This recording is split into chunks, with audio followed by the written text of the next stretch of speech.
Halo teman-teman, saya dan rekan saya dari kelompok 5 akan sedikit menjelaskan bahayanya pengaruh sosial media terhadap kesehatan mental pada manusia. Pertama, yaitu mengenai pengaruh sosial media terhadap kesehatan mental. Sehat seringkali dipersepsikan sebagai dari segi fisik saja, padahal sehat juga berarti tentang kesehatan jiwa. Sayangnya, persoalan kesehatan jiwa masih dianggap kalah penting dibandingkan kesehatan fisik. Padahal saat ini sudah ada asuransi kesehatan yang menawarkan perlindungan terkait kesehatan mental. Dilihat dari angka penderita gangguan mental yang tiap tahun meningkat, seharusnya perawatan atau pengobatan yang ditawarkan juga semakin beragam. Namun sayangnya hal ini tidak berlaku di Indonesia, di mana penderita gangguan kesehatan mental dianggap sebagai sesuatu yang aneh dan penderitanya harus dikucilkan. WHO menyebutkan anak muda alias generasi milenial saat ini lebih rentan terkena gangguan mental. Terlebih masa muda merupakan waktu di mana banyak perubahan dan penyesuaian terjadi baik secara psikologis, emosional, dan finansial. Misalnya upaya untuk lulus kuliah, mencari pekerjaan, dan lain-lain. Selain perubahan hidup, teknologi juga turut berkontribusi terhadap kesehatan mental generasi sekarang. Salah satunya adalah penggunaan media sosial.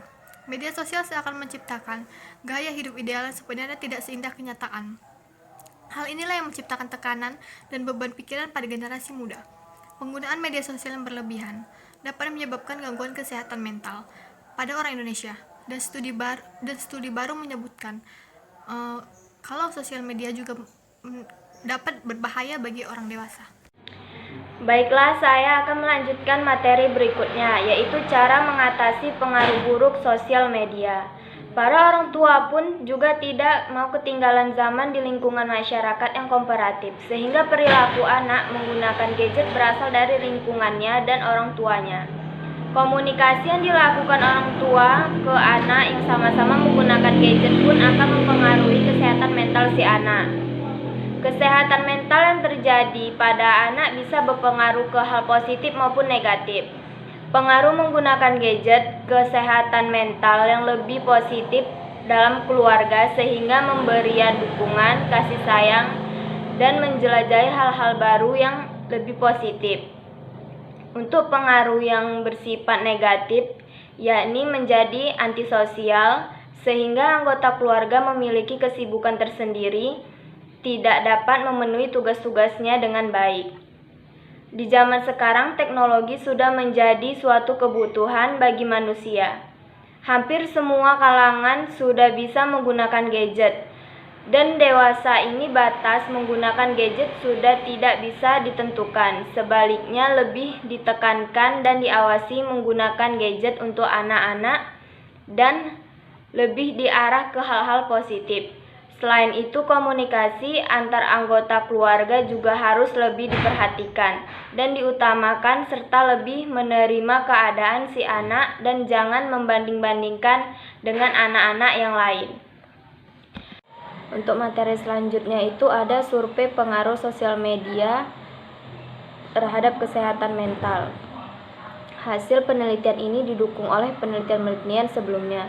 Di antaranya adalah penelitian yang dilakukan oleh Sitka, Rugier, Alsker, dan Perren 2013 tentang faktor resiko jangka panjang perundung siber bagi 835 siswa remaja di Swiss. Penelitian ini mendapatkan hasil bahwa tidak terdapat hubungan yang signifikan antara harga diri dengan perundingan siber. Penelitian ini dilakukan oleh Seyfried dan Westman 2014 kepada 227 siswa yang diikuti secara online, menyebutkan perilaku perundingan siber adalah prestasi akademik peserta yang ikut serta di dalam penelitian.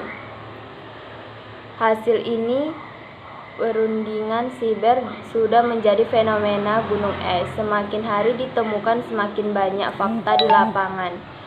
Grononis 2017 menemukan bahwa perundingan siber saat ini paling sering terjadi pada platform media sosial Instagram, yaitu sebanyak 45%. Diikuti selanjutnya oleh Facebook sebanyak 47%. Snapchat menempati posisi selanjutnya dengan 37%. Angka ini muncul berdasarkan penelitian yang dilakukan oleh Ditch Label, salah satu organisasi anti perundingan paling besar yang melibatkan 10.000 responden remaja di Inggris. Selanjutnya kesimpulan. Pada remaja, sosial media bisa saja mempengaruhi kesehatan mental seseorang. Gangguan kesehatan mental pada remaja ini terkadang kurang diperhatikan oleh orang tuanya. Masalah kesehatan jiwa sama pentingnya dengan masalah kesehatan fisik. Perubahan kejiwaan pada remaja meliputi perubahan emosi dan perkembangan inteligensia. Perubahan kejiwaan ini sering memicu timbulnya masalah kejiwaan seperti masalah mental emosional pada remaja. Angka gejala gangguan mental emosional memang tidak sebesar penyakit lainnya. Mengingat akibat gangguan mental emosional yang tidak tertangani dengan cepat akan berakibat buruk, maka perlu diperhatikan masalah perkembangan jiwa dan kesehatan mental pada remaja. Peran orang tua dalam mendidik anak dari usia dini memang tidak bisa diabaikan, apalagi setelah anak itu beranjak menuju proses pendewasaan diri. Anak-anak belum bisa dilepas sepenuhnya. Justru pada tahap ini, anak-anak sangat membutuhkan perhatian dan bimbingan dari orang tua mereka. Karena pada saat ini, tingkat sensitivitas dan emosi seorang anak tidak stabil. Selain itu, pada fase ini, anak juga ingin mencoba dan selalu ingin tahu tentang hal-hal baru serta rentan akan perilaku menyimpang. Oleh sebab itu, orang tua harus selalu mengawasi sang anak, tetapi juga tidak membuat anak merasa tertekan. Sekianlah dari penjelasan kami tentang gangguan sosial media pada